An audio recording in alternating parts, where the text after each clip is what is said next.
Matapos piliting pirmahan ang diborsyo para bigyang daan ang kabit, hindi umiyak si Marisol, sa halip ay palihim niyang kinuha ang lahat ng shares at pinabagsak ang imperyo ni Ricardo sa gitna ng tagumpay nito.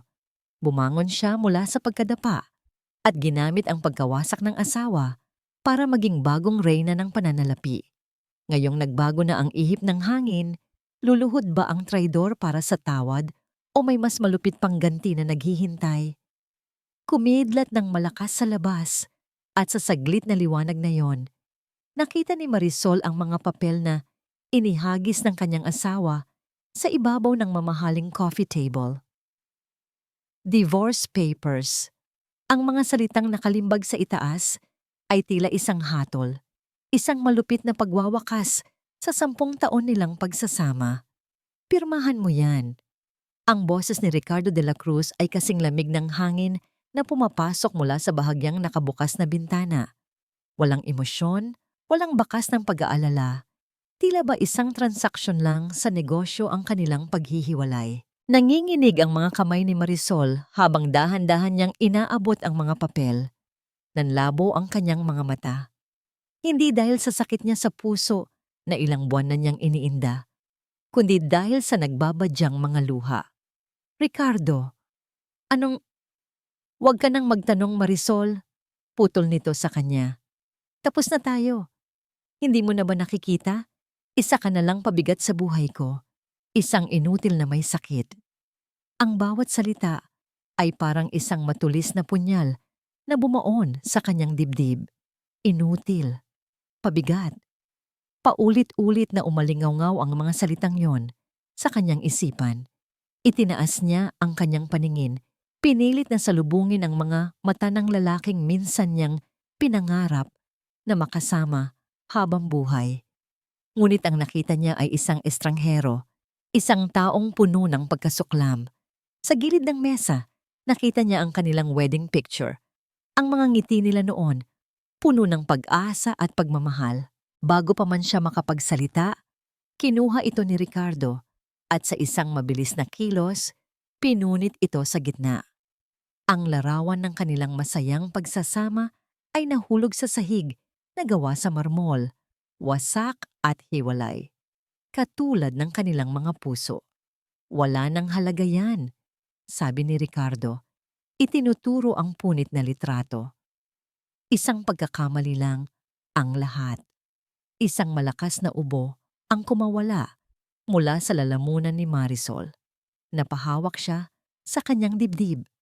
Ramdam ang paninikip at ang pamilyar na kirot. Sa halip na tulungan, isang pandidiri ang gumuhit sa mukha ni Ricardo.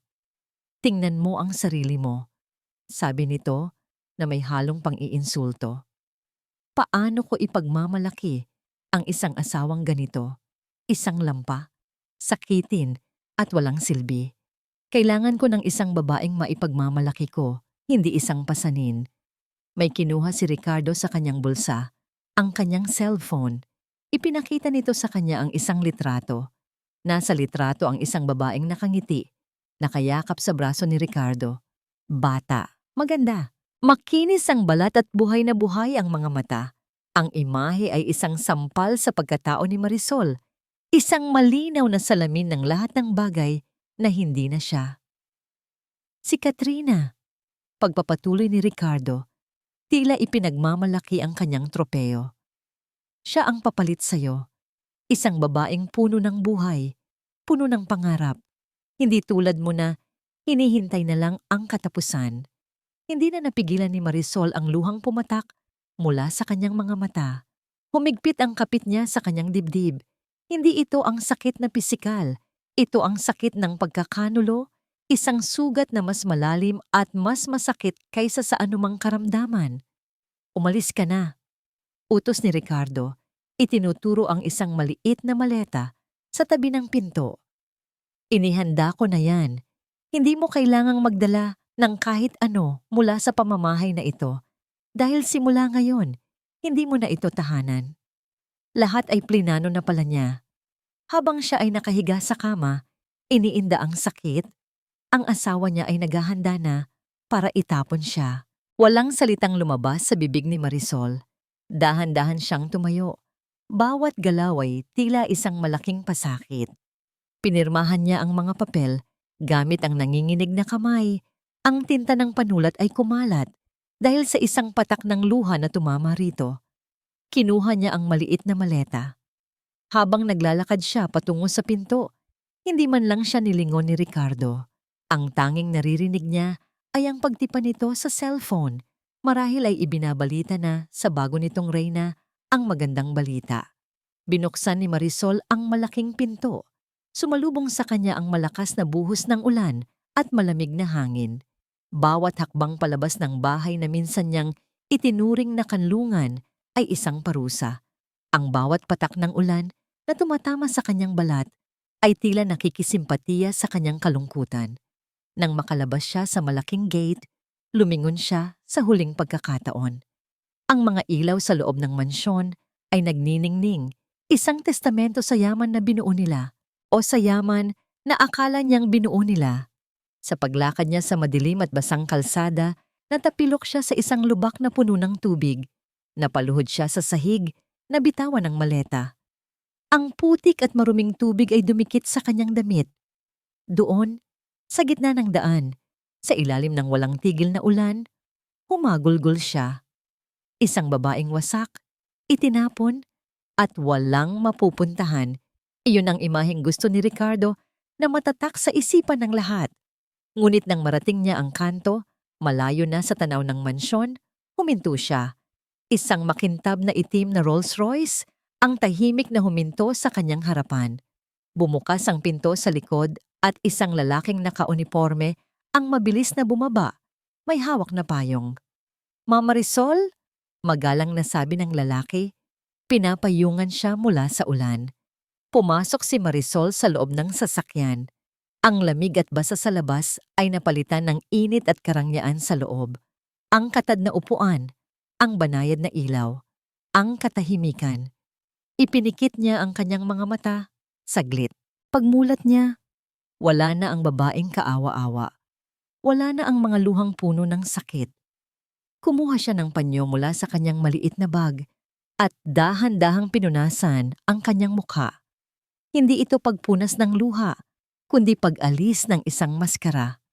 Ang mga mata niyang kanina'y puno ng pighati ay napalitan ng isang malamig at matalas na titig.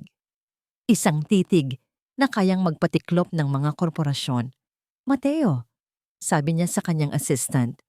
Ang kanyang boses, na kanina'y garalgal sa pag-iyak, ay ngayon ay matatag at puno ng awtoridad. "Tumawag ka sa board.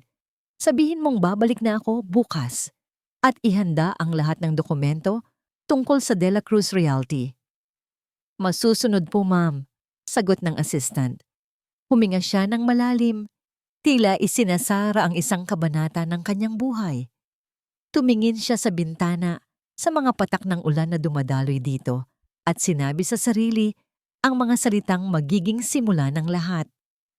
Simulan na natin. Habang marahang umuusad ang sasakyan palayo sa Forbes Park, palayo sa buhay na kanyang iniwan, tumunog ang kanyang personal na telepono. Isang encrypted line. Tiningnan niya ang screen at sinagot ito.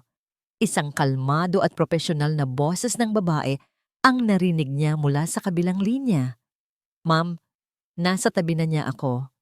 Isang bahagyang ngiti ang sumilay sa mga labi ni Marisol. Isang ngiting malamig, mapanganib at puno ng pangako.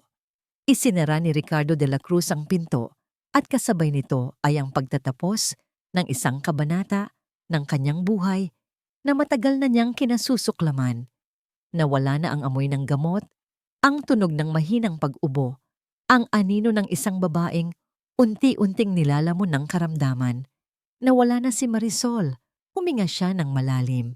Ang hangin sa loob ng mansyon ay tila mas sariwa, mas magaan.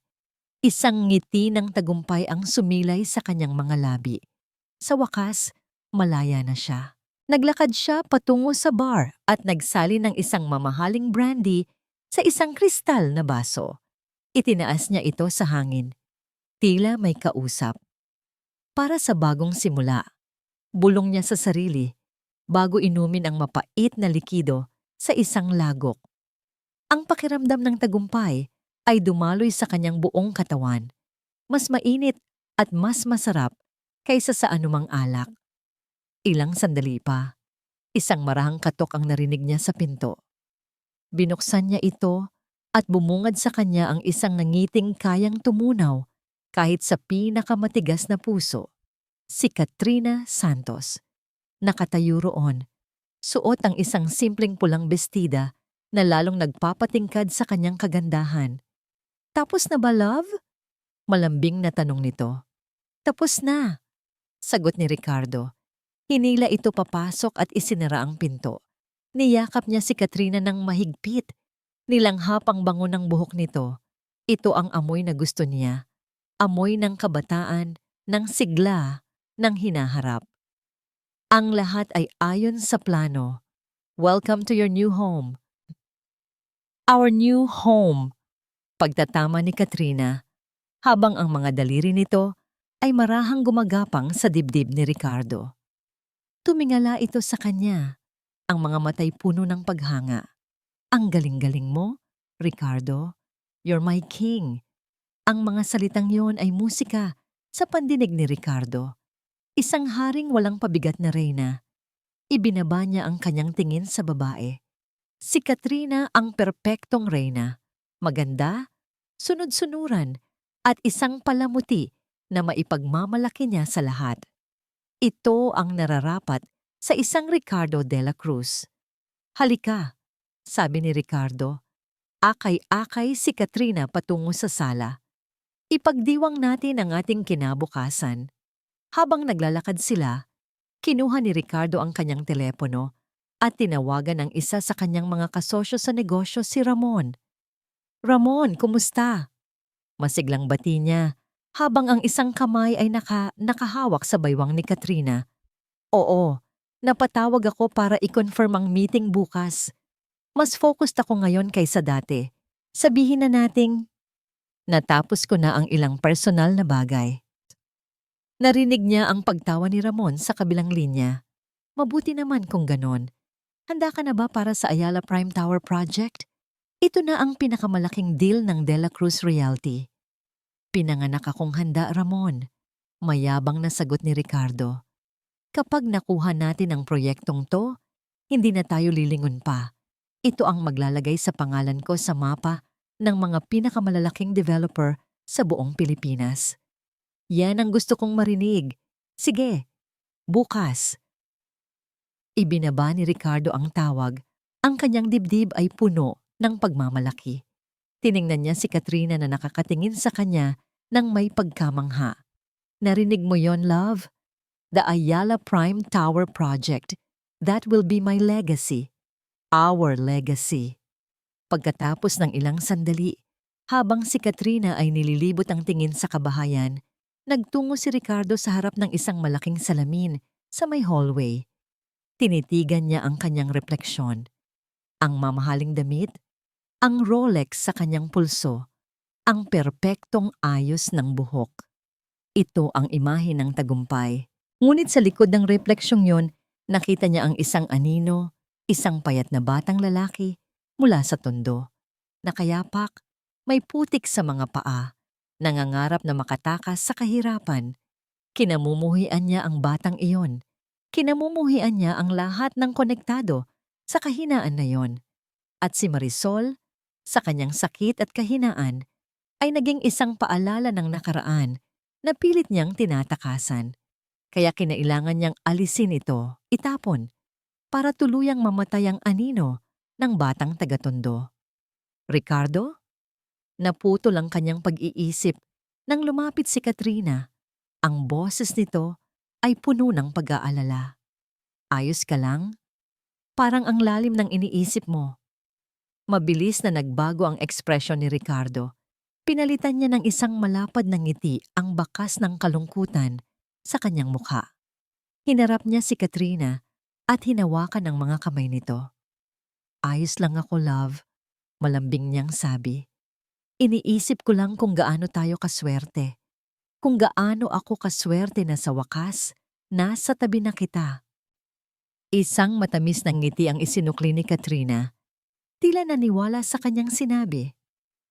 Ako ang maswerte, Ricardo, to be with a brilliant man like you. Lumapit ito sa kanyang study table kung saan nakakalat ang ilang blueprints at dokumento. I'm so amazed. Paano mo nagagawa ang lahat ng ito? Sana balang araw, maintindihan ko rin ang mga to. Itinuro nito ang mga papel. Isang perpektong pagkakataon para kay Ricardo na muling ipagmalaki ang sarili. Gusto mong matuto? Tanong niya. Ang boses ay puno ng kayabangan. Halika, ituturo ko sa iyo ang mga sikreto ng imperyong ito. Inakbayan niya si Katrina at sinimulang ipaliwanag ang mga detalye ng proyekto. Sa bawat salitang lumalabas sa bibig ni Ricardo, si Katrina ay taimtim na nakikinig, nagtatanong na tila isang sabik na estudyante. Ang kanyang mga mata ay kumikinang, hindi dahil sa paghanga, kundi dahil sa bawat impormasyong kanyang nakukuha. Nasa kalagitnaan sila ng pag-uusap nang tumunog ang notification sa laptop ni Ricardo. Isang email. Sandali lang, love, sabi ni Ricardo, at umupo sa harap ng kanyang laptop. Binuksan niya ang email.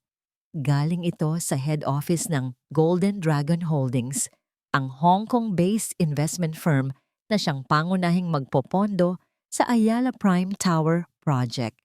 Ang nangiti sa kanyang mukha ay dahan-dahang naglaho habang binabasa niya ang maikling mensahe. Subject: Withdrawal of Intent, Ayala Prime Tower Project.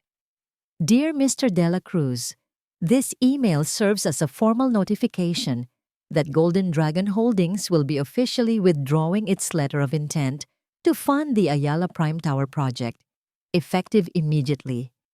We have decided to pursue other investment opportunities that are more aligned with our current portfolio strategy. We wish you the best in your future endeavors. Sincerely, the Board of Directors, Golden Dragon Holdings. Walang paliwanag, walang babala. Isang biglaang pag-atras. Ang baso ng brandy na hawak niya ay dumula sa kanyang kamay at nabasag sa sahig na gawa sa Italian marble. Ang tunog ng nabasag na kristal ay umalingaw-ngaw sa tahimik na silid. Ricardo, anong nangyari? Nag-aalalang tanong ni Katrina. Hindi siya sumagot.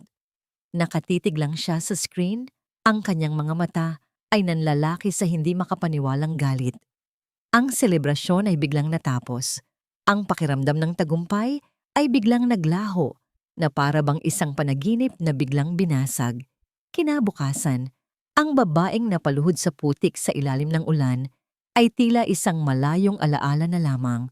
Sa pinakamataas na palapag ng Solara Tower sa Bonifacio Global City, nakatayo si Marisol Reyes sa harap ng floor-to-ceiling glass window ng kanyang opisina. Tanaw mula roon ang buong syudad, isang gubat ng bakal at salamin, kung saan nagaganap ang mga digmaan, hindi sa pamamagitan ng espada, kundi sa pamamagitan ng yaman at kapangyarihan. Ang suot niyang damit pantulog ay napalitan ng isang itim na business suit na perpektong nakabagay sa kanyang katawan. Ang kanyang buhok, na kagabi basa at gusot, ay maayos na nakapusod. Ang kanyang mukha, na dating namumutla dahil sa sakit at pighati, ay naglalaman ngayon ng isang malamig na determinasyon. Ito ang tunay na siya. Hindi ang Marisol na asawa ni Ricardo, kundi si Marisol Reyes, ang tagapangulo ng Solara Holdings. Kumatok ng 3 beses sa pinto si Mateo bago pumasok. Ma'am, handa na po ang conference room. Naroon na po sina Attorney Diaz at Mr. Lim. Tumango si Marisol, hindi inaalis ang tingin sa labas. Ang Golden Dragon Holdings? Tanong niya.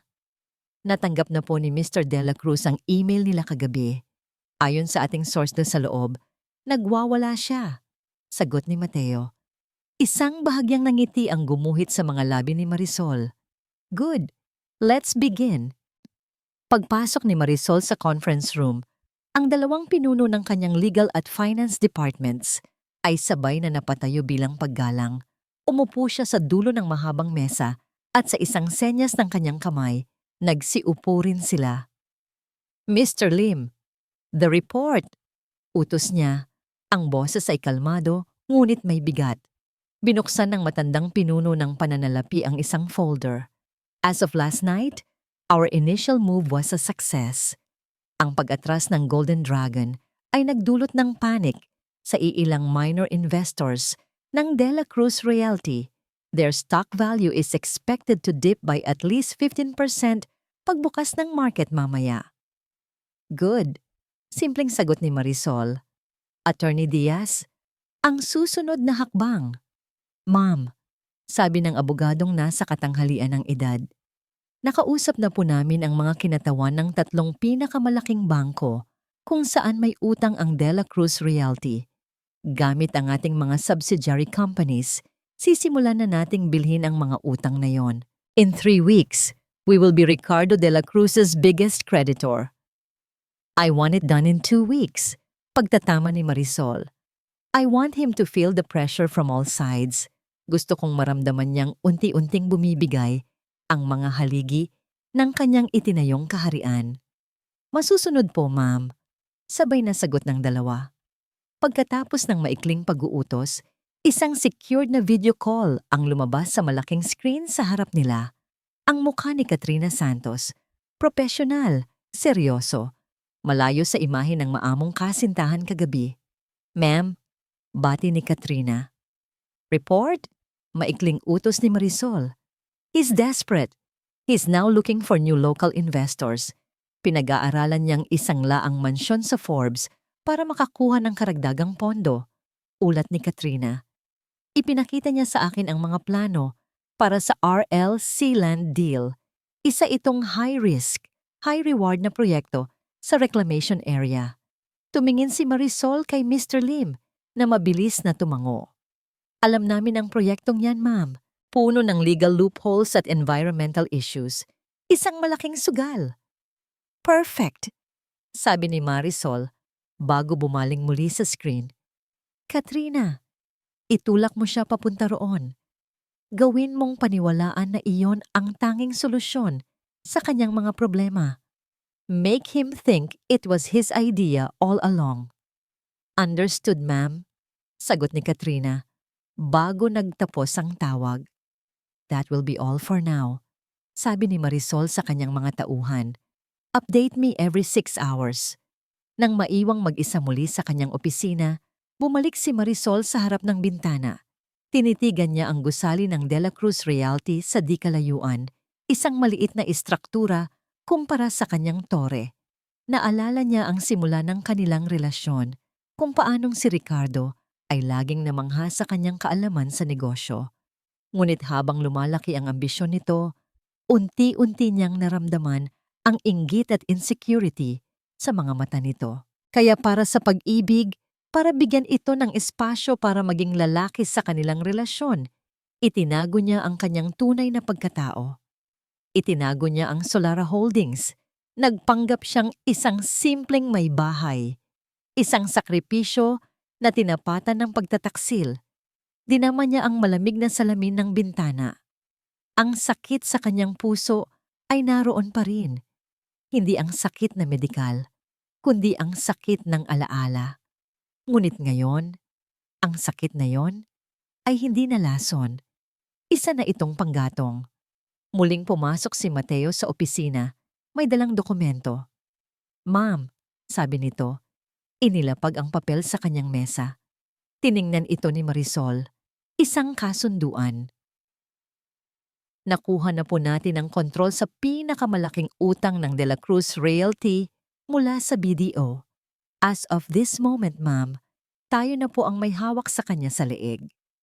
Hindi ngumiti si Marisol. Tumango lamang siya. Ang kanyang mga mata ay nakatutok pa rin sa gusali ng kanyang asawa sa malayo. Ang unang piraso ng dominos ay bumagsak na. Ang bawat paghipo ay isang kasinungalingan. Ang bawat halik ay may lason. Ito ang mundong ginagalawan ni Katrina Santos sa loob ng mansyon ng mga De La Cruz. Natagpuan niyang nagwawala si Ricardo sa study room nito. Binasag ang isa pang baso ng alak sa pader. Ang balita tungkol sa pag-atras ng Golden Dragon Holdings ay isang malaking dagok sa kanyang ego. At ngayon, para itong isang sugatang leon, galit mapanganib, at naghahanap ng masisisi. Mga traidor, mga walang utang na loob, sigaw ni Ricardo, sinabunot ang sariling buhok. Pagkatapos ng lahat ng pinagsamahan namin, iiwan nila ako sa ere ng ganito lang? Dahan-dahang lumapit si Katrina. Hinawakan niya ang mga balikat nito at marahang minasahe. Ang kanyang paghipo ay malambing at nagpapakalma, isang perpektong pagganap ng isang nag-aalalang kasintahan. Shh, love. Baka atakihin ka sa puso niyan, malambing niyang bulong. Huwag mong hayaang makita nilang apektado ka. That's what they want. Huminga ng malalim si Ricardo. Pilit na pinapakalma ang sarili sa ilalim ng mga daliri ni Katrina. Pero, ang Ayala Prime Tower Project, yun na yon, Katrina. Yun na sana ang magpapatunay sa lahat na ako ang hari. At ikaw pa rin ang hari, sabi ni Katrina. Umupo sa kanyang kandungan at hinaplos ang kanyang mukha. Tinitigan niya ito sa mata. Ang sarili niyang mga mata ay puno ng kunwaring pagsamba. Maybe this is a blessing in disguise. Sila ang nawalan, hindi ikaw. Ngayon, may pagkakataon kang humanap ng proyektong sayo lang. Isang bagay na mas malaki, mas matapang. Anong mas malaki pa roon? Mapait na tanong ni Ricardo. Nagkunwari si Katrina na nag-iisip ng malalim. Hindi ko alam. Pero minsan, may naririnig ako sa mga business forum na pinupuntahan ko para sa modeling. May binabanggit silang isang malaking lupain sa reclamation area. Ang RLC land deal, sabi nila. Sobrang delikado raw. Maraming legal issues kaya walang gustong gumalaw. Pero kung sino man daw ang makakuha noon, siya na ang magmamay-ari ng susunod na business district sa Maynila. Nakita niya ang pagbabago sa mga mata ni Ricardo. Mula sa galit, napalitan ito ng interes. Ang ideya ng isang sugal na walang sino man ang nangahas sumubok. Iyon ang klase ng hamon na bumubuhay sa kayabangan ni Ricardo.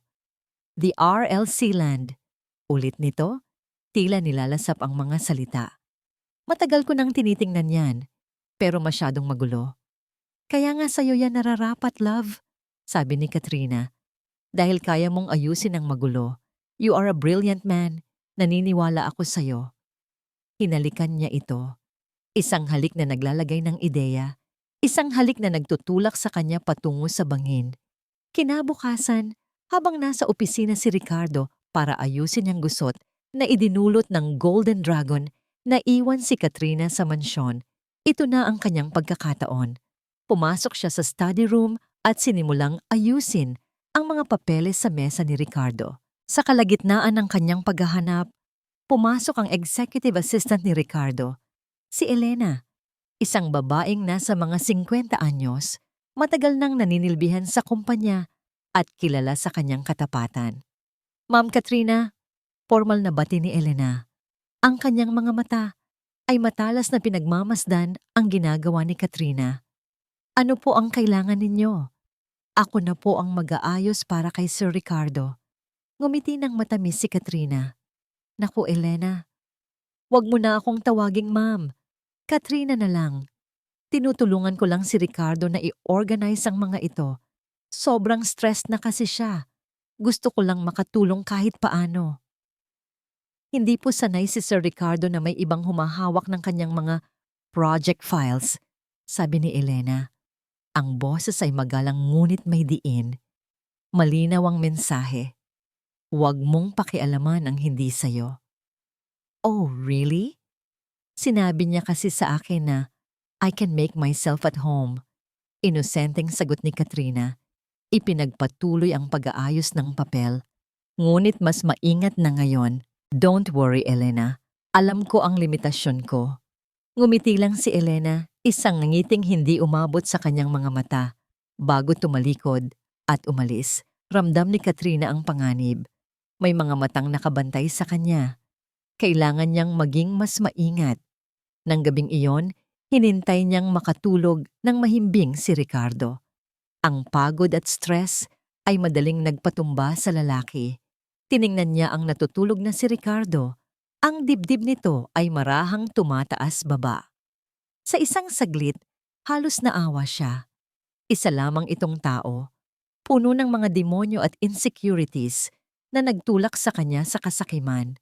Ngunit mabilis na nawala ang awa nang maalala niya ang dahilan kung bakit niya tinanggap ang trabahong ito. Naalala niya ang kanilang maliit na bahay sa Cavite na giniba para bigyang daan ang isang subdivision project ng De La Cruz Realty.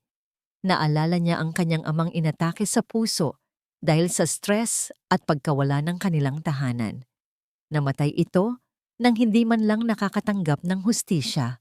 Ang kontratang ibinigay sa kanila ni Ricardo ay puno ng mga nakatagong probisyon na legal na nagalis sa kanila ng lahat. Ang awa ay napalitan ng isang pamilyar na galit. Hindi ito trabaho lang. Ito ay personal.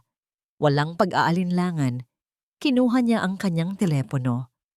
Sa liwanag lamang mula sa screen, isa-isa niyang kinuhanan ng litrato ang mahahalagang dokumento sa mesa ni Ricardo.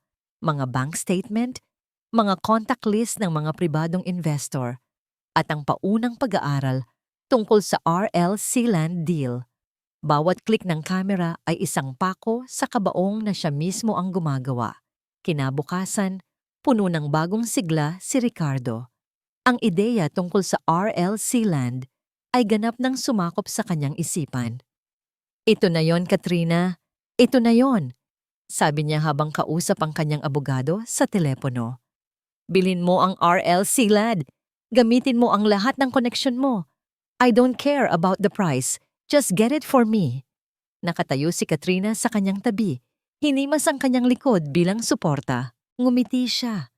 Isang ngiti na puno ng paghanga sa panlabas. Ngunit puno ng malamig na tagumpay sa loob. Nakuha na niya ang pain. At si Ricardo, sa kanyang pagiging sakim at mayabang, ay buong-buo itong nilunok. "Incompetent! Lahat kayo incompetent!" Ang sigaw ni Ricardo ay umalingaw-ngaw sa loob ng conference room ng De La Cruz Realty. Ibinagsak niya ang kanyang kamao sa makintab na mahogany table, dahilan para magulat ang kanyang mga department head. Ang mga mukha nila ay puno ng takot at pagkalito. Sa loob lamang ng 2 linggo, ang lahat ay tila bumabagsak. May problema sa supply chain ng isang high-rise condominium project nila sa Quezon City. Ang permit para sa isang subdivision sa Laguna ay biglaang sinuspinde dahil sa isang technicality. Ang maliliit na problema ay nagsusulputan na parang mga kabute pagkatapos ng ulan. Mga problemang hindi dapat nangyayari sa isang kumpanyang tulad ng sa kanya. "Paano nangyari to?" Galit na tanong ni Ricardo. Ang mga mata niya ay parang mga laser na isa-isang tinututukan ang kanyang mga tauhan. "For 10 years, this company ran like a well-oiled machine. At ngayon, biglang nagkaganito? Mang Jess." Ang tinawag niya ay isang matandang project manager, mahigit 20 taon na, sa industriya at isa sa mga pinakaunang empleyado niya. "Sir Ricardo?" Nanginginig na sagot ng matanda. "Ikaw ang may hawak ng Laguna Project. Bakit hindi mo nakita ang problema sa permit?" "Sir, na-double check po namin lahat. Maayos po ang papeles natin nang isinumite natin. Nagulat na lang po kami nang biglang maglabas ng suspension order ang munisipyo." Paliwanag ni Mang Jess. "Palusot. May nagkulang sa inyo. O baka naman..." Huminto si Ricardo. Isang madilim na hinala ang nabubuo sa kanyang isipan. "Baka naman. May sumasabotahe sa akin. May ahas sa loob ng pamamahay ko." Ang salitang ahas ay lumikha ng isang malamig na katahimikan sa silid. Si Katrina, na tahimik na nakaupo sa isang sulok bilang suporta, ay nagpakita ng isang nag-aalalang ekspresyon na lalo lamang nagpagatong sa apoy sa dibdib ni Ricardo. "Lahat kayo, gusto kong imbestigahan ninyo ang lahat ng tauhan ninyo. Wala akong pakialam kung sino ang masagasaan. Find the traitor." Utos niya. Meeting adjourned. Paglabas niya ng conference room, ramdam niya ang mga tingin sa kanyang likuran. Mga tingin ng takot at marahil ng pagkamuhi. Wala siyang pakialam. Ang mahalaga, ay mabuhay. Kailangan niyang mabuhay. Pagdating niya sa lobby ng kanyang gusali, hinarang siya ng security guard. "Sir, may bisita po kayo. Ayaw pong umalis." Napakunot ang noo ni Ricardo. "Sino?" Itinuro ng guard ang isang babaeng nakaupo sa waiting area. Nakasuot ito ng luma at kupas na bestida. Ang kanyang buhok ay may mga puti na, at ang kanyang mga balikat ay hukot na sa pagod. May dala siyang isang supot ng bayong. Nang lumingon ito, agad niyang nakilala. Si Tia Elena niya, ang kapatid ng kanyang ina mula sa Tondo. Isang pamilyar na kaba ang naramdaman ni Ricardo. Isang kaba na nagmumula sa takot at kahihiyan. Mabilis siyang naglakad palapit dito. "Tia," malamig niyang sabi, "anong ginagawa mo rito?" "Ricky, anak," sabi ng matanda. Tumatayo habang nanginginig ang mga tuhod. Ang pagtawag nito sa kanyang palayaw noong bata pa siya ay parang isang sampal. "Pasensya na kung inabala kita. Kailangan ko lang sana ng tulong. Ang bunso kong apo, si Lita, may sakit sa baga. Kailangan ng mga gamot." Hindi pinatapos ni Ricardo ang kanyang tiyahin. Hinila niya ito sa isang sulok, malayo sa mga mata ng kanyang mga empleyado. "Ilang beses ko bang sasabihin sa inyo na huwag kayong pupunta rito?" Galit ngunit pabulong niyang sabi. "Pinapahiya ninyo ako. Ano na lang ang sasabihin ng mga tao? Na ang isang Ricardo de la Cruz ay may mga kamag-anak na mukhang pulubi." "Pero Ricky, apo ko." Pagmamakaawa ng matanda. Ang mga matay puno ng luha. "Hindi ko yan problema." Putol ni Ricardo. Dumukot siya sa kanyang wallet, kumuha ng ilang libong piso, at halos isinaksak ang pera sa kamay ng matanda. "Heto, umalis ka na. At huwag na huwag ka nang babalik dito. Kalimutan mo nang magkamag-anak tayo. Matagal ko na kayong kinalimutan." Tumalikod siya, hindi na nilingon ang umiiyak niyang tiyahin.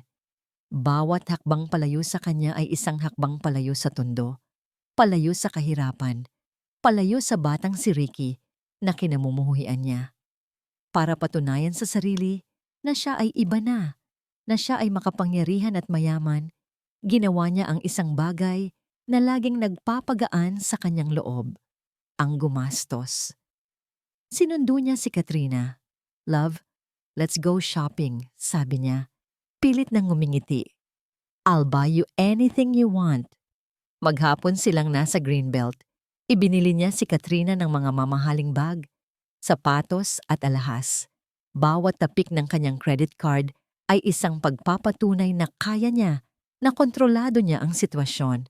Habang si Katrina ay tila isang batang tuwang-tuwa sa mga regalo, si Ricardo naman ay desperadong sinusubukang takpan ang lumalaking butas sa kanyang dibdib gamit ang mga paper bag mula sa Gucci at Louis Vuitton. "Thank you, love. You're the best," sabi ni Katrina. Hinalikan siya sa pisngi.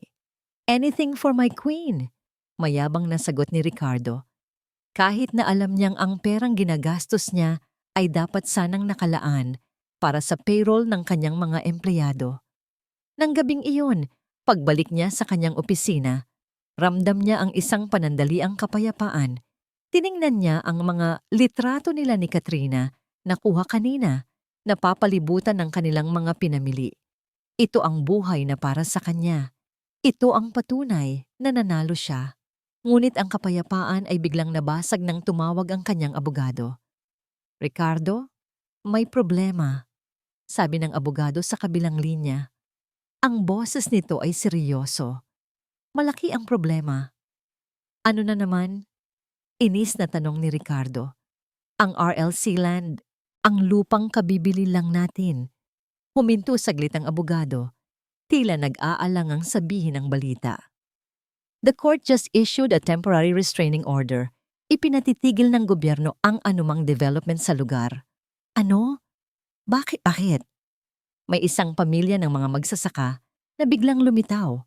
Sinasabing sila ang orihinal na may-ari ng isang malaking bahagi ng lupa. May dala silang isang lumang titulo mula pa sa panahon ng mga Kastila. The entire property is now under litigation. It's frozen. Ang telepono ay halos madurog sa pagkakahawak ni Ricardo.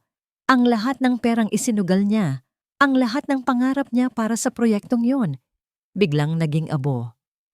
Ricardo, nariyan ka pa ba? Tanong ng abogado. Hindi sumagot si Ricardo. Ibinaba niya ang telepono. Tumingin siya sa labas ng bintana, sa mga ilaw ng syudad. Ang syudad na dati niyang tinitingnan bilang isang kahariang handa niyang sakupin. Ngayon ay tila mga pader ng isang kulungan na unti-unting sumisikip sa paligid niya. Sa loob ng kanyang minimalist na penthouse, malayo sa ingay ng Bonifacio Global City, sa ibaba, tahimik na nanonood ng balita si Marisol Reyes. Ang malaking flat-screen TV sa kanyang harapan ay nagpapakita ng mukha ng isang business analyst na seryosong tinatalakay ang biglaang pagbagsak ng De La Cruz Realty.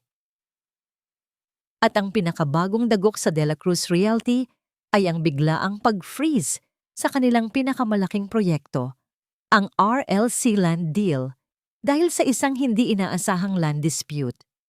Maraming eksperto ang nagsasabi na ito na marahil ang pako sa kabaong para sa dating matagumpay na kumpanya ni Ricardo de la Cruz. Hindi kumurap si Marisol. Ang kanyang mukha ay isang blankong canvas, walang mababakas na anumang emosyon. Bawat masamang balita tungkol kay Ricardo ay isang kumpirmasyon na ang kanyang plano ay gumagana ng perpekto. Nakakaramdam siya ng isang uri ng kasiyahan, isang malamig at kalkuladong kasiyahan. Ito ang hustisya. Ito ang nararapat. Ngunit nang patayin niya ang telebisyon at ang tanging natira na lamang ay ang katahimikan ng kanyang malawak na sala, isang ibang pakiramdam ang unti-unting gumapang sa kanyang dibdib. Pag-iisa. Naglakad siya patungo sa kanyang silid. Mula sa ilalim ng kanyang kama, kinuha niya ang isang maliit at lumang kahon na gawa sa kahoy. Ito lamang ang tanging personal na bagay na dinala niya mula sa mansyon sa Forbes Park. Ang lahat ng iba pa, ang mga mamahaling damit, alahas, at mga kasangkapan ay mga bagay na kayang-kaya niyang bilhin muli. Ngunit ang laman ng kahon na ito, hindi nabibili ng pera. Dahan-dahan niyang binuksan ang takip. Sa loob, naroon ang mga alaala ng isang buhay na kanyang piniling kalimutan. Isang tuyong bulaklak ng sampagwita, mga liham na isinulat sa papel. At sa ilalim ng lahat, isang mumurahing relo. Kinuha niya ang relo. Ang strap nito ay gawa sa pekeng katad at nagbabalat na. Ang bakal sa gilid ay may kaunting kalawang na. Ito ang unang regalo na ibinigay sa kanya ni Ricardo. Noong sila'y mga nobyo pa lamang. Kakatanggap pa lang nito ng kanyang unang sweldo bilang isang junior architect. At halos lahat ng iyon ay ginastos niya para sa relong ito. Para lagi mong maaalala na sa bawat oras na lumilipas, mas lalo kitang minamahal, sabi nito noon habang isinusuot ang relo sa kanyang pulso. Ang kanyang mga mata noon ay pununo ng sinseridad at pangarap, hindi ng kasakiman at kayabangan. Pinagmasdan ni Marisol ang relo sa kanyang palad. Mayroon bang bahagi sa iyo noon na totoo, Ricardo? O simulat sa pool, isa lang itong mahusay na pagganap? Habang hawak niya ang relo, isang biglaang kirot ang kanyang naramdaman sa kanyang dibdib. Isang matalas na sakit na nagpaalala sa kanya ng kanyang totoong karamdaman. Napahawak siya sa kanyang puso, napapikit at huminga ng malalim. Sinabi ng doktor na kailangan niyang iwasan ang matinding stress. Ngunit ang ginagawa niya ngayon ay isang malaking bagyo ng emosyon. Ang paghihiganti ay isang lason na hindi lang ang iyong kaaway ang nilalason, kundi pati na rin ang sarili mo. Ma'am, ang boses ni Mateo mula sa pinto ay nagpabalik sa kanya sa kasalukuyan. Mabilis niyang isinara ang kahon at itinago ito. Hinarap niya ang kanyang assistant. Ang kanyang mukha ay muling naging isang maskara ng kawalang pakialam. Yes, Mateo. Pumasok si Mateo. May dalang isang baso ng tubig at ang kanyang gamot. May pag-aalala sa kanyang mga mata. Oras na po ng gamot ninyo. At Ma'am, sigurado po ba kayo sa ginagawa ninyo? Ang sabi po ng source natin, halos hindi na natutulog si Sir Ricardo. Nagiging paranoid na siya. Baka sobra na po ito. Kinuha ni Marisol ang gamot at ininom ito. Sobra na ba, Mateo? Tanong niya. Ang boses ay malamig. Sobra na ba kumpara sa pagtawag niya sa akin na pabigat at inutil habang itinataboy niya ako sa gitna ng ulan? Sobra na ba kumpara sa pagwasak niya sa 10 taon ng pagsasama namin para sa isang babaeng mas bata? Hindi nakasagot si Mateo. Hindi pa ito tapos. Matatag na sabi ni Marisol. Kailangan niyang maramdaman ang pakiramdam na wala kang mapuntahan, na lahat ng pinaghirapan mo ay guguho sa harap mo. Kailangan niyang matutunan ang kanyang leksyon sa paraang hindi niya kailanman malilimutan. I have to see this through hanggang sa huli. Tumango si Mateo. Alam na wala nang makakapigil sa desisyon ng kanyang amo. Aalis na sana siya nang bigla siyang may naalala. Ma'am, may huling balita po pala. Ano yon? Si Sir Ricardo. Sinusubukan niyang isangla ang mansyon sa Forbes Park sa isang pribadong nagpapautang. Tila ito na po ang kanyang huling baraha para makakuha ng pondo. Isang saglit na katahimikan ang namayani. Ang mansyon, ang kanilang tahanan, ang lugar kung saan niya binuo ang mga pangarap na ngayon ay wasak na. Tumingin si Marisol sa labas ng bintana, sa mga ilaw ng ganggabi. Ang kanyang mga mata ay tila nag-aapoy. Mateo, sabi niya, ang kanyang boses ay mas mababa at mas mapanganib kaysa dati. Tawagan mo ang ating mga tao. Siguraduhin mong tayo ang makakakuha sa utang na yon. Siguraduhin mong, sa huli, ang bahay na ipinagkait niya sa akin ay mapupunta rin sa akin. Nakatayo si Ricardo de la Cruz sa harap ng salamin.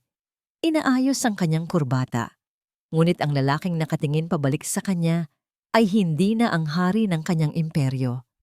Ang kanyang mga mata ay bahagyang lubog. May maitim na bilog sa ilalim.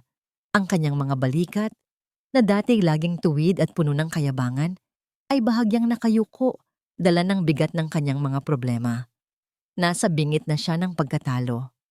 Alam niya yon. Ang mga bangko ay tumatawag araw-araw, hinihingi ang kanilang bayad. Ang mga investor ay isa-isang umaatras. Ang mga empleyado ay nagbubulungan sa kanyang likuran. Ramdam niya ang mga pader na unti-unting sumisikip sa paligid niya. Ngunit si Ricardo de la Cruz ay hindi isang taong basta-basta na lang sumusuko. Isa siyang manunugal. At ngayong wala na siyang hawak kundi isang baraha, isusugal niya ito ng buong buo. Kinagabihan, sa isang pribadong KTV bar sa Makati, nakilala sa mga usapang hindi dapat marinig ng iba, palihim siyang nakipagkita kay Councilor David Lim, isang politikong kilala sa kanyang pagiging praktikal. Ricardo, my friend, bati ng konsehal, tinatapik ang kanyang likod habang umuupo. Mukhang malalim ang iniisip natin David, magtatapatan na tayo. Sabi ni Ricardo, walang paligoy-ligoy.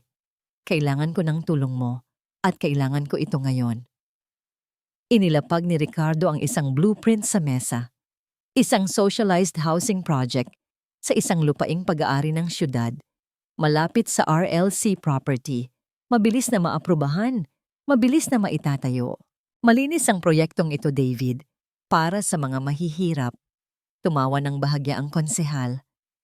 Para sa mga mahihirap o para sa bulsa mo, Ricardo, alam nating pareho kung paano gumagana ang mundo. Mananalo ang lahat dito, giit ni Ricardo. Kailangan ko lang ng kasiguraduhan na kapag isinalang ang proposal ko sa City Council, ito ang mananalo. Walang tanong-tanong. Tinitigan siya ni Councilor Lim, ang mga matay kumikinang sa kasakiman. At ano naman ang mapapala ko sa kasiguraduhan na yan?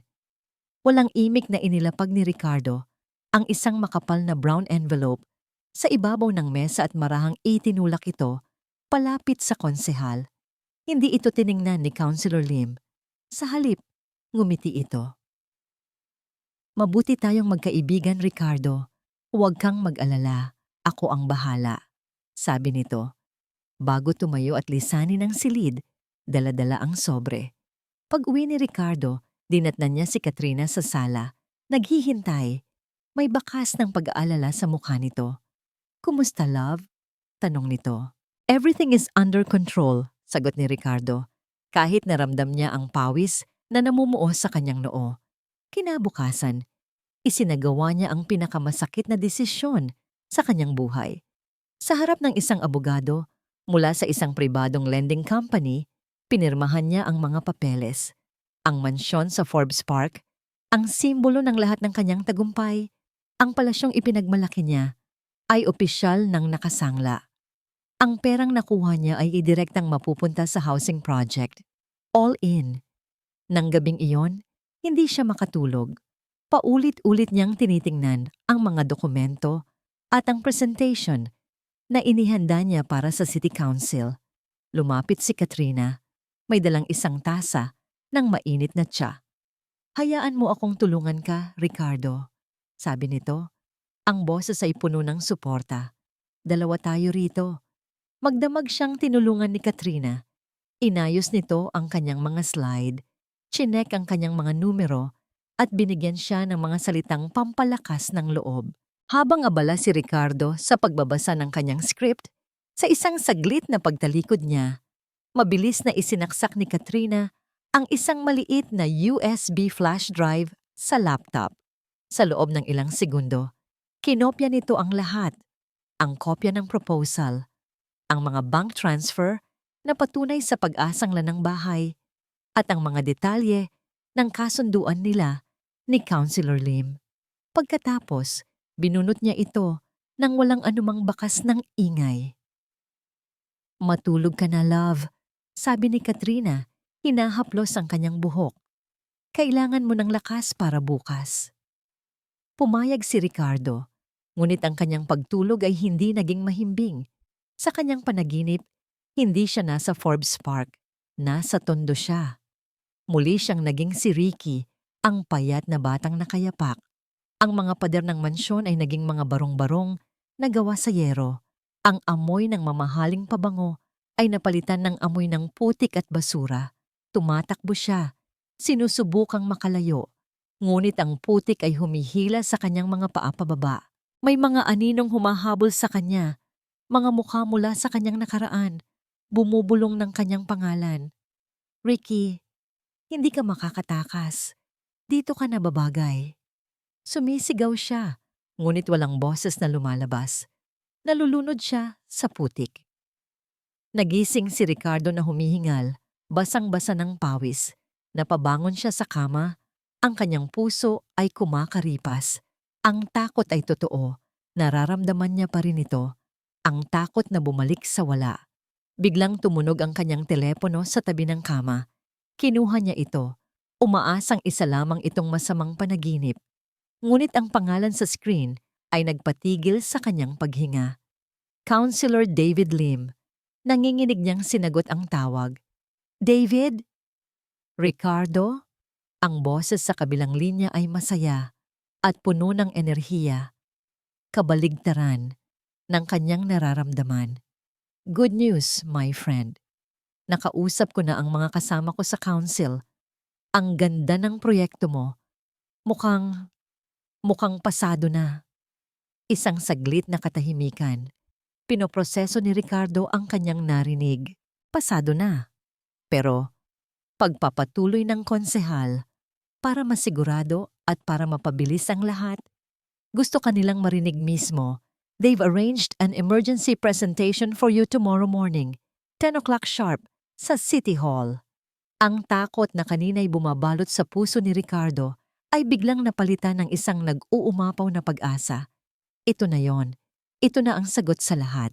Isang presentasyon na lang at babalik na ang lahat sa dati. Mas hihigit pa sa dati. Yes! Yes, of course! I'll be there! Halos pasigaw na sagot ni Ricardo. Napabangon mula sa pagkakahiga. Salamat, David. Malaki ang utang na loob ko sa'yo. Walang anuman, Ricardo. Basta't magkaibigan tayo. sabi ng konsehal bago ibaba ang tawag. Ibinagsak ni Ricardo ang sarili pabalik sa kama.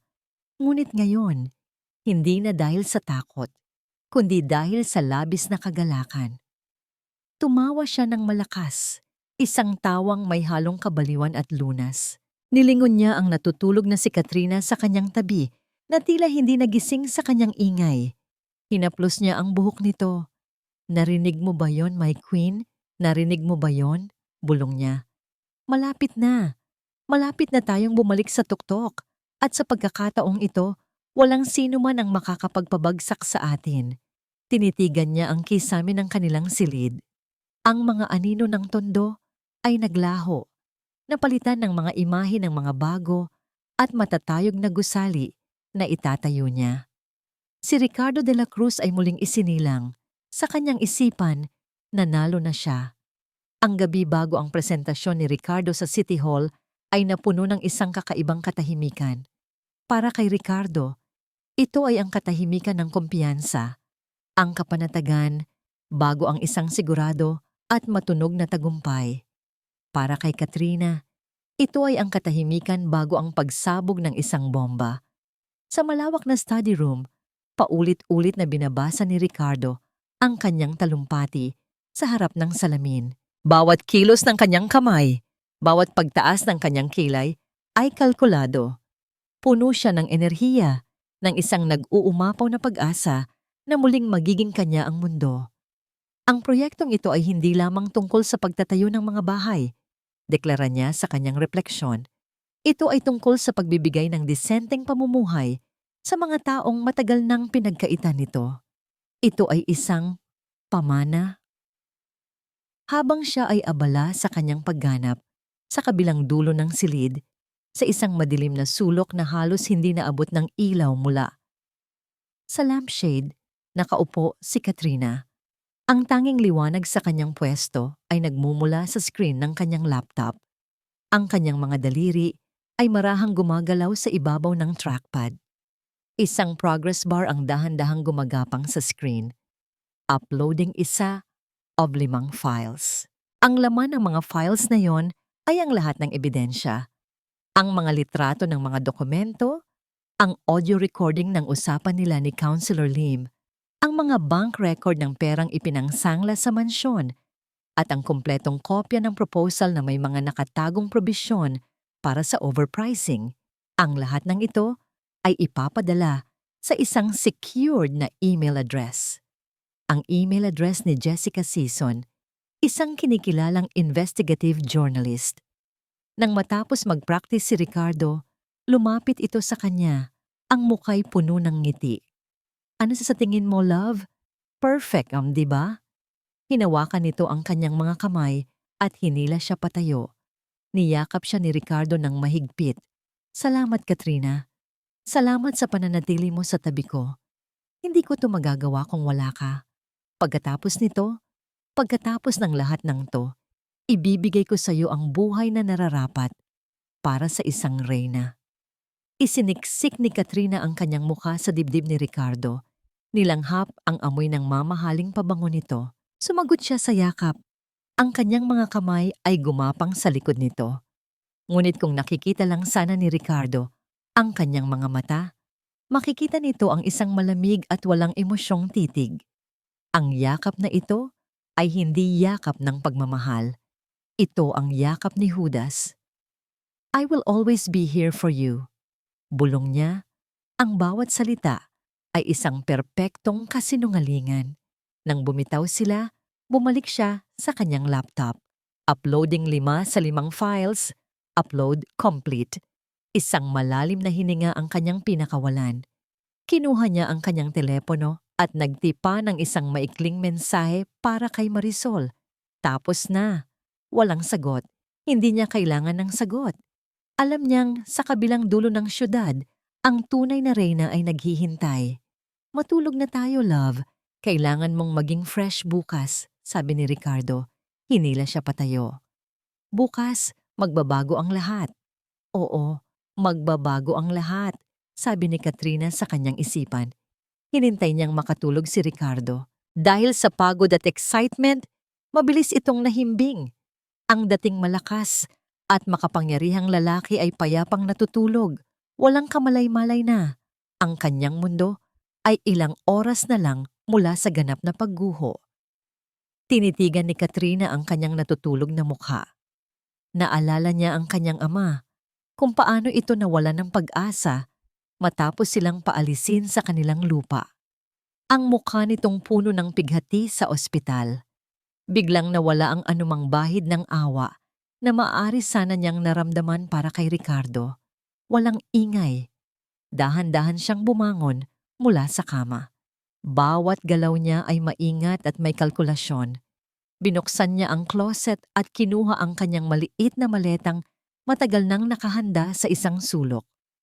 Isa-isa niyang inilagay ang kanyang mga damit, ang kanyang mga personal na gamit. Hindi niya dinala ang kahit isa sa mga regalong ibinigay sa kanya ni Ricardo. Ang mga bag, ang mga sapatos, ang mga alahas, lahat ay simbolo ng kasinungalingan at iiwan niya ang mga ito kasama ng taong nabubuhay sa kasinungalingan. Bago siya umalis, huminto siya sa harap ng pintuan ng silid at lumingon sa huling pagkakataon. Paalam, Ricardo, bulong niya sa hangin. Sana, sa iyong pagbagsak, matutunan mo ang leksyon na hindi itinuturo ng pera. Tahimik niyang isinara ang pinto. Kinabukasan nagising si Ricardo sa sikat ng araw na tumatama sa kanyang mukha. Napangiti siya. Ito ang unang araw ng kanyang bagong buhay. Iginala niya ang kanyang kamay sa kabilang bahagi ng kama. Inaasahang mahahawakan si Katrina. Ngunit ang naramdaman niya ay isang malamig at bakanting espasyo. Napabangon siya. Love? Katrina? Walang sumasagot. Tiningnan niya ang banyo, ngunit walang tao. Binuksan niya ang closet. Ang lahat ng damit ni Katrina ay wala na. Ang mga kahon ng sapatos at bag na binili niya ay naroon pa, ngunit ang babae ay naglaho na. Isang malamig na kaba ang gumapang sa kanyang dibdib. Anong nangyayari? Biglang nagring ang kanyang telepono. Ang pangalan ni Ramon, ang kanyang business partner, ang lumabas sa screen. Sinagot niya ito. Ricardo, napanood mo na ba ang balita? Buksan mo ang TV mo. Ngayon din. Sigaw ni Ramon. Ang boses ay puno ng panik. Nanginig ang kamay ni Ricardo habang inaabot ang remote control. Pagbukas niya ng TV, bumungad sa kanya ang kanyang sariling mukha. Nasa ilalim nito ang isang nagliliyab na headline. Breaking news. De La Cruz Realty CE o Ricardo De La Cruz inakusahan ng bribery at land grabbing sa isang malawakang skandal. Kasabay nito, ang kanyang telepono ay hindi na tumigil sa pagring. Sunod-sunod, ang kanyang abogado, ang kanyang accountant, ang bangko, ang mga numero ng kanyang mga investor. Bawat ring ay parang isang martilyo na pumupukpok sa kanyang sentido, sumisira sa mundong kanyang binuo. Ang mansyon sa Forbes Park, na dati isang palasyo ng tagumpay, ay naging isang marangyang kulungan. Hindi na ito isang tahanan. Isa na itong mausoleum kung saan nakaburol ang mga pangarap ni Ricardo De La Cruz. Nakatayo siya sa gitna ng sala, nakasuot pa rin ang kanyang pantulog na sutla, ngunit ang anyo niya ay malayo na sa isang hari. Ang kanyang buhok ay magulo. Ang kanyang mga mata ay nanlilisik sa galit at hindi makapaniwala. Sa malaking telebisyon, ang mukha ng respetadong mamamahayag na si Jessica Sison ay seryosong nag-uulat. At ayon sa mga dokumento at audio recordings na eksklusibong nakuha ng aming team, malinaw na may naganap na suhulan sa pagitan ni Mr. Ricardo De La Cruz at ni Councilor David Lim upang mapaboran ang housing project ng De La Cruz Realty.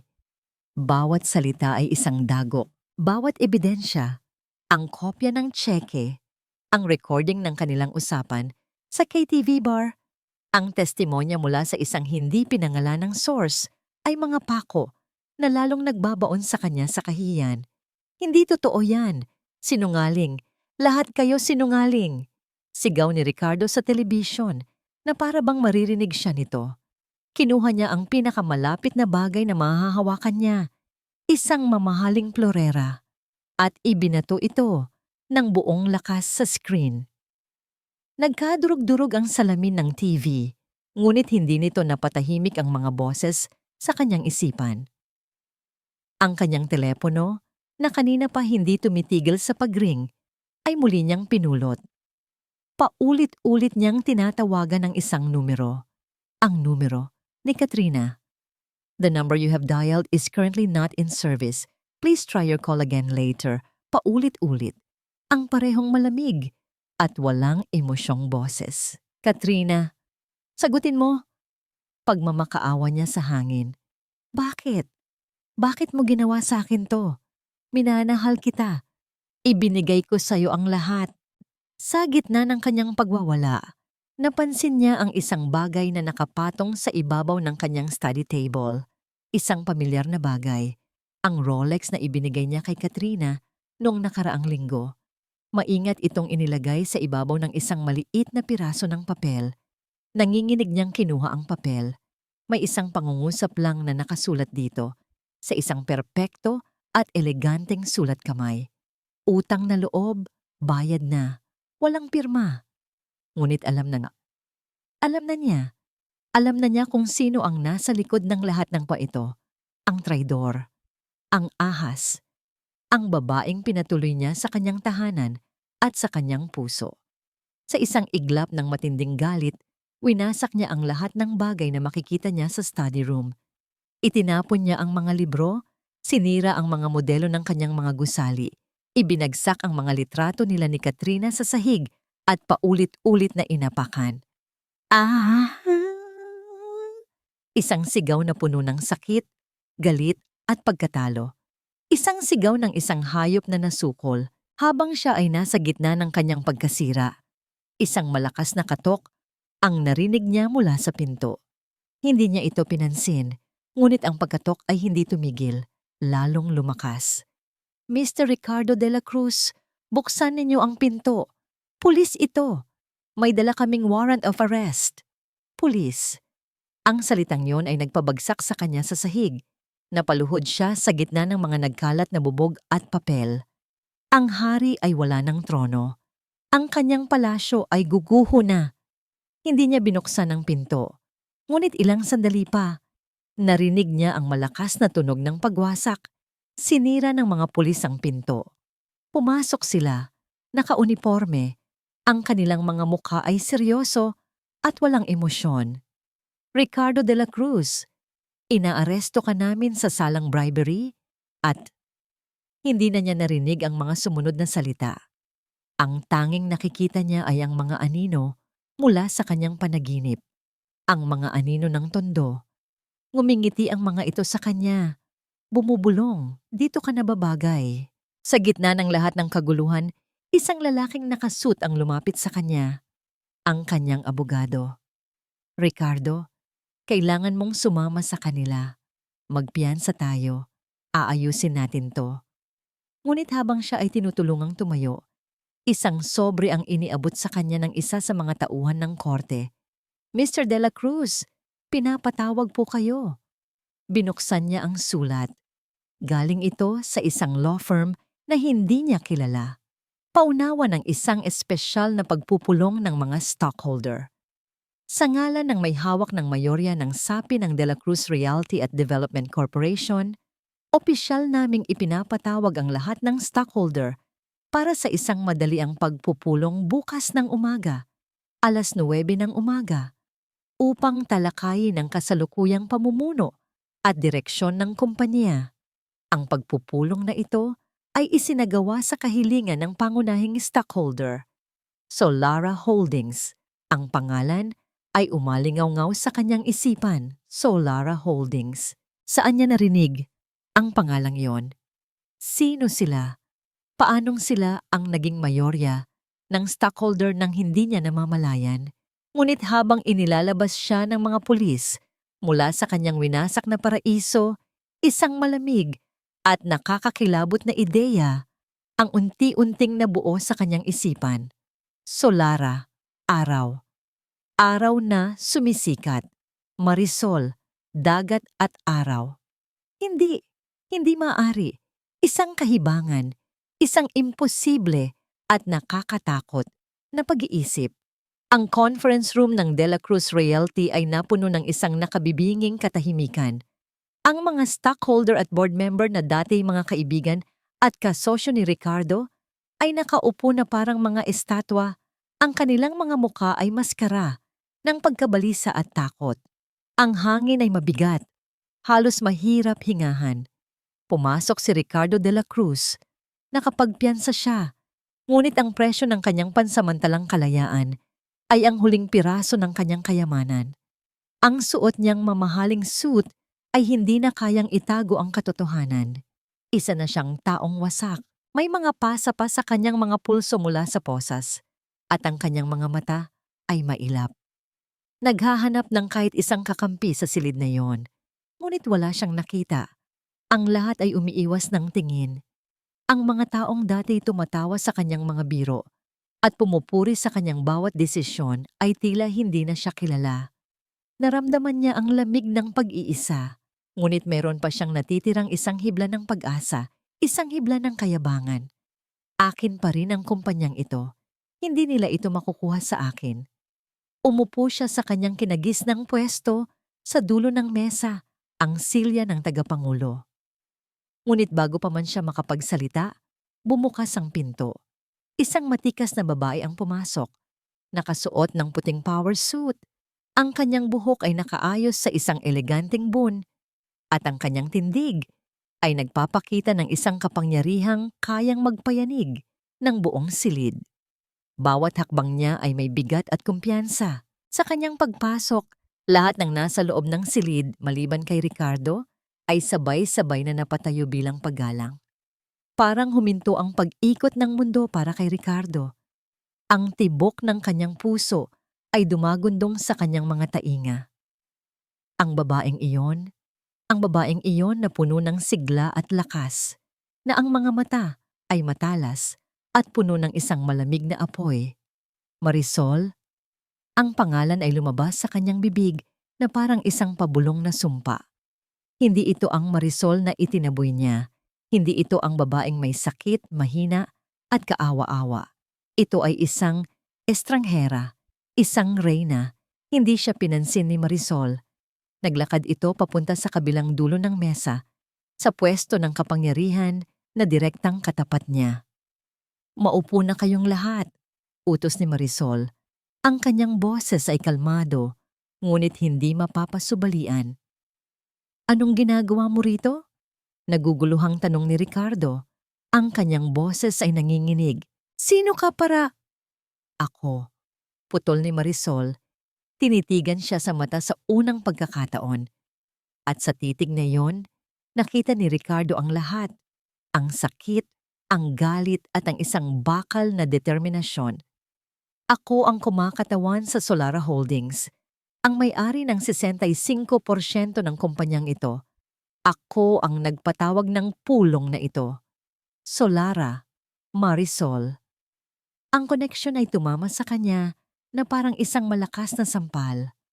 Ang lahat ng nangyari, ang pag-atras ng mga investor, ang mga problema sa proyekto, ang pagbili sa kanyang mga utang, lahat ay konektado, lahat ay plinano.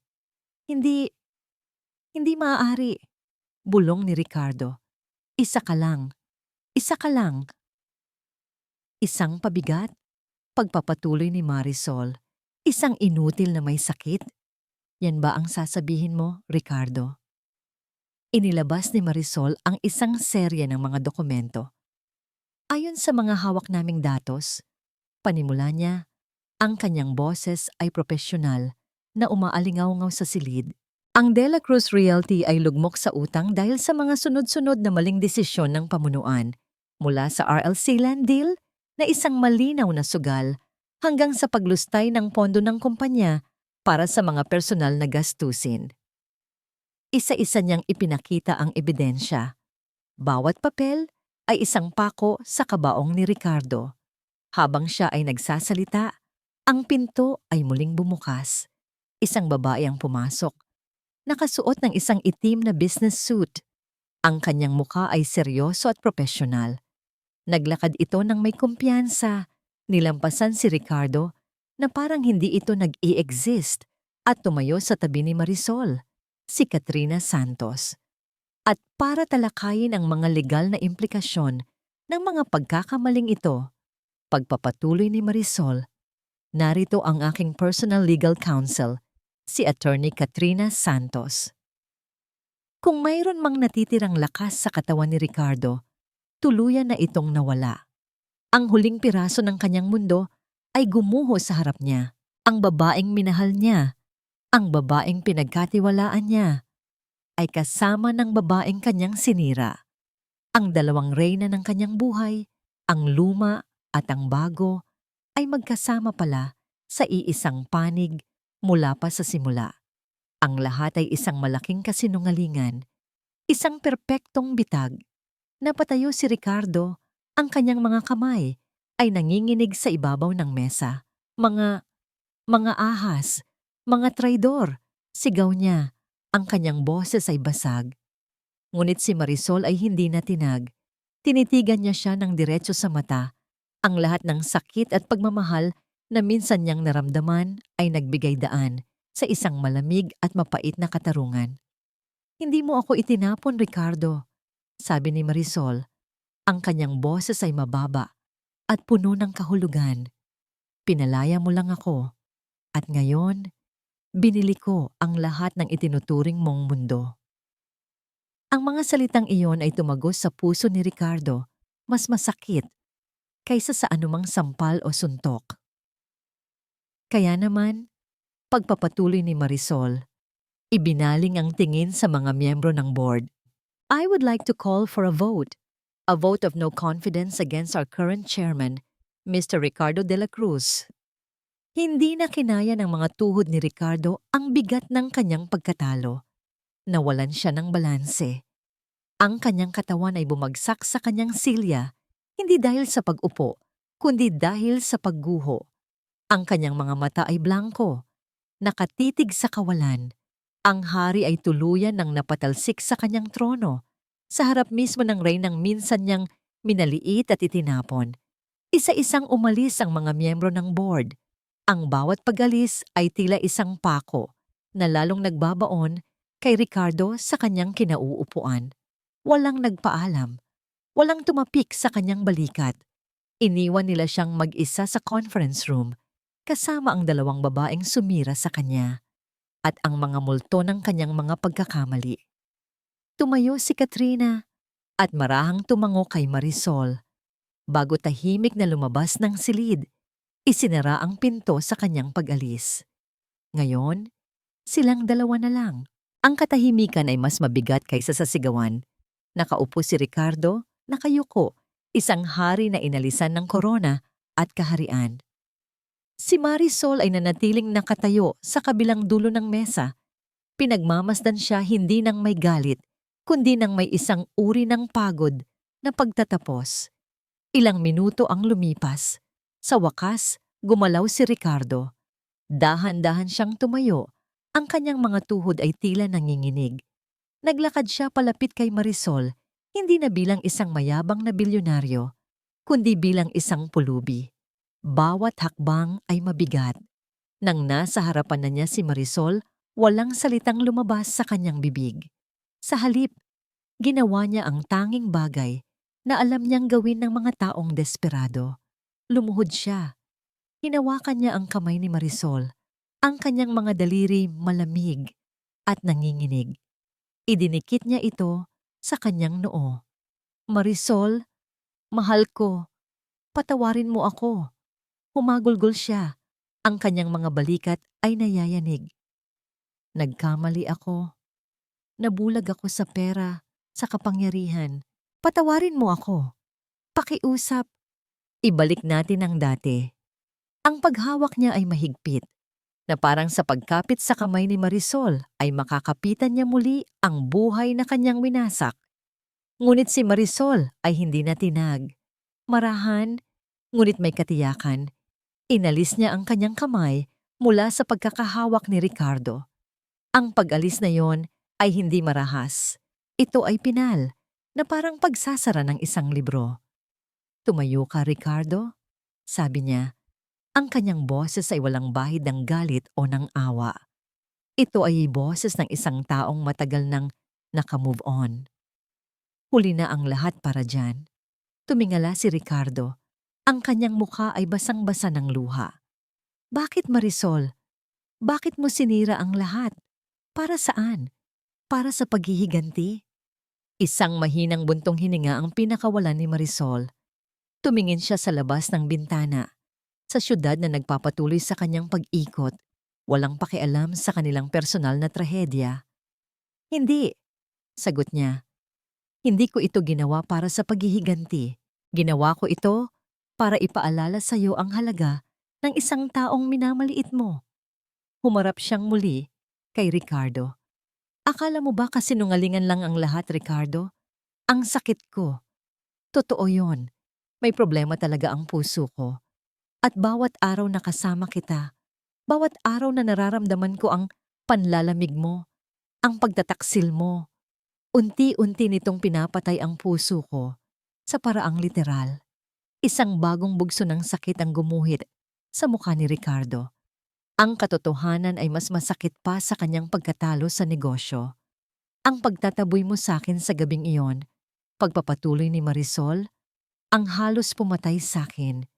Ngunit ito rin ang nagbigay sa akin ng dahilan para mabuhay, para lumaban.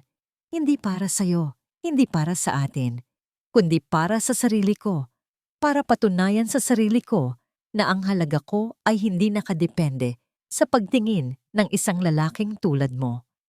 Naglakad si Marisol patungo sa kanyang upuan at kinuha ang kanyang briefcase.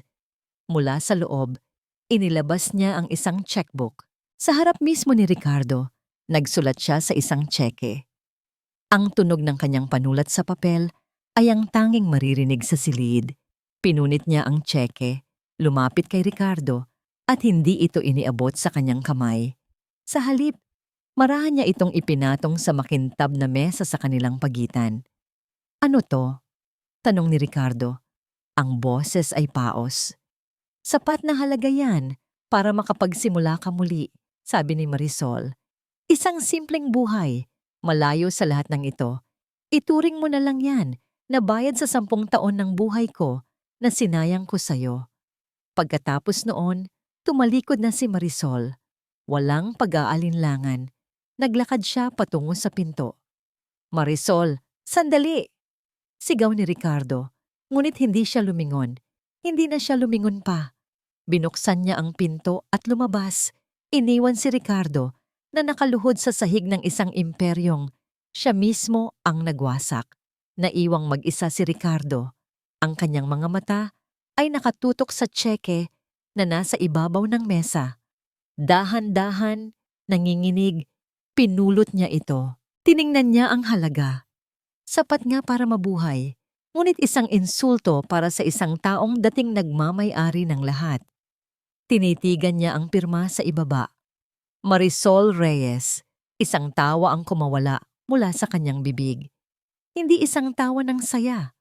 Ito ay isang halakhak na basag, puno ng sakit, puno ng kabaliwan. Tumawa siya ng tumawa habang ang mga luha ay patuloy na dumadaloy sa kanyang mga pisngi. Isang tunog ng isang taong nawala na ang lahat, pati na ang kanyang sarili. 6 na buwan ang lumipas. Ang hangin sa tondo ay hindi nagbago, mainit, maalikabok, at puno ng ingay ng buhay. Ngunit sa isang partikular na eskinita, mayroong isang bagong gusali na nakatayo. Isang gusali na puno ng kulay at pag-asa. Sa harapan nito, may isang malaking arko na may nakasulat, "Tahanan ng Pag-asa, a Solara Foundation Project." Sa loob, ang paligid ay puno ng tawanan ng mga bata at masayang kwentuhan ng mga kababaihan. Isa itong community center, isang lugar na nagbibigay ng libreng edukasyon para sa mga kabataan at livelihood training para sa mga single mother at mga babaeng biktima ng pang-aabuso. Sa gitna ng lahat ng ito, Nakatayo si Marisol Reyes. Ang suot niya ay hindi isang power suit, kundi isang simpleng puting bestida. Ang kanyang buhok ay nakalugay, at sa kanyang mukha, may isang ngiti, isang tunay, payapa, at masayang ngiti na hindi nakita sa kanya sa loob ng maraming taon. Maraming salamat po sa lahat ng dumalo sa pagbubukas ng ating tahanan ng pag-asa, sabi niya sa mikropono. Ang kanyang boses ay malinaw at puno ng init. Ang lugar na ito ay itinayo, hindi lamang gamit ang semento at bakal, kundi gamit ang paniniwala na ang bawat isa sa atin ay may karapatang bumangon kahit gaano pa tayo kadapa. Tumingin siya sa mga mukha sa kanyang harapan, mga mukha ng mga babaeng minsan nang nawalan ng pag-asa, mga mukha ng mga batang minsan nang inalisan ng pangarap. Nakikita niya ang kanyang sarili sa kanila. Minsan sa buhay ko, pagpapatuloy niya, pinipiling maging tapat sa isang paraang hindi direktang tumutukoy sa kanyang nakaraan. Naramdaman ko na parang wala na akong halaga, na ang aking pagkatao ay sinukat at hinusgahan batay sa aking kahinaan. Ngunit natutunan ko na ang tunay na lakas ay hindi nasusukat sa kung paano mo pinababagsak ang iba, kundi sa kung paano mo tinutulungang bumangon ang iyong kapwa at higit sa lahat, ang iyong sarili. Isang masigabong palakpakan ang sumalubong sa kanyang mga salita. Pagkatapos ng kanyang talumpati, nilapitan siya ng mga tao, nagpapasalamat, yumayakap.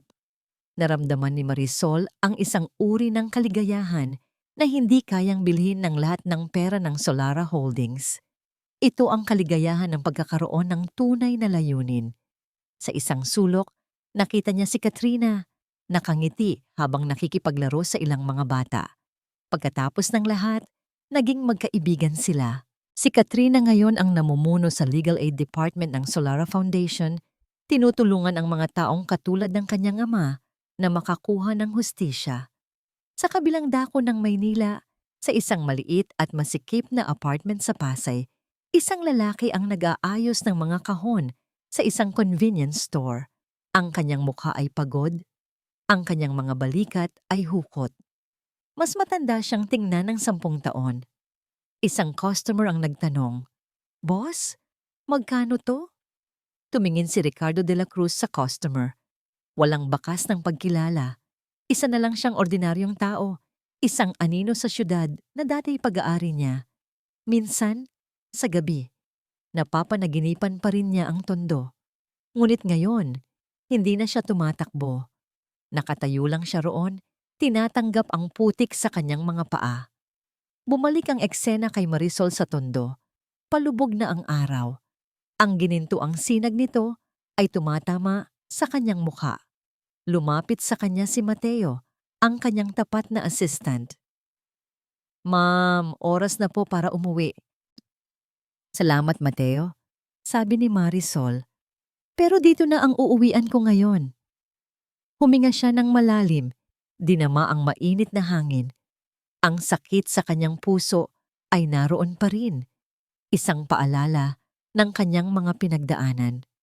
Ngunit hindi na ito isang hatol ng kamatayan. Isa na itong marka ng katatagan, isang peklat na nagpapatunay na siya ay nasugatan, ngunit siya ay naghilom at siya ay nabuhay. Tumingin siya sa kalangitan, sa mga ulap na may kulay kahel at rosas.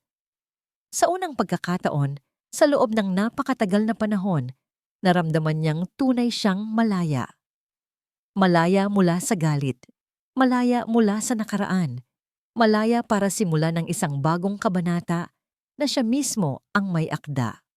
Ang paghihiganti ay natapos na, ngunit ang kanyang tunay na buhay ay ngayon pa lamang nagsisimula. Sa huling yugto ng kwento ni Marisol, malinaw na nakita natin ang batas ng buhay na hindi kailanman nagkakamali. Ang kasamaan ay may kapalit, at ang kabutihan ay laging may balik. Ang lalaking umapak sa kanyang dangal para sa pansariling ambisyon ay tuluyang gumuho, hindi lamang sa negosyo, kundi pati sa pagkatao. Samantala, si Marisol, na pinili ang tapang kaysa puot, ay nagwagi ng mas mahalagang tagumpay, ang muling pagbuo ng sarili, ang kakayahang magpatawad, at ang lakas na gamitin ang kapangyarihan para sa kapwa. Dito natin natutunan na ang tunay na halaga ng isang tao ay hindi nasusukat sa yaman, kundi sa kung paano niya ito ginagamit. Ngayon, nais naming marinig ang inyong saloobin. Kung kayo ang nasa kalagayan ni Marisol, pipiliin niyo ba ang maghiganti o ang maghilom at magpatuloy ng mas matatag? May karanasan ba kayo na nagturo sa inyo na ang dignidad ay mas mahalaga kaysa tagumpay na may bahid ng panlilinlang? Kumusta kayo ngayon? May pinagdaraanan ba kayong mabigat o may munting tagumpay na nais ibahagi? Salamat sa patuloy ninyong pagsuporta. Nandito kami, handang makinig at magbahagi ng mga kwentong nagbibigay lakas kasama ninyo palagi.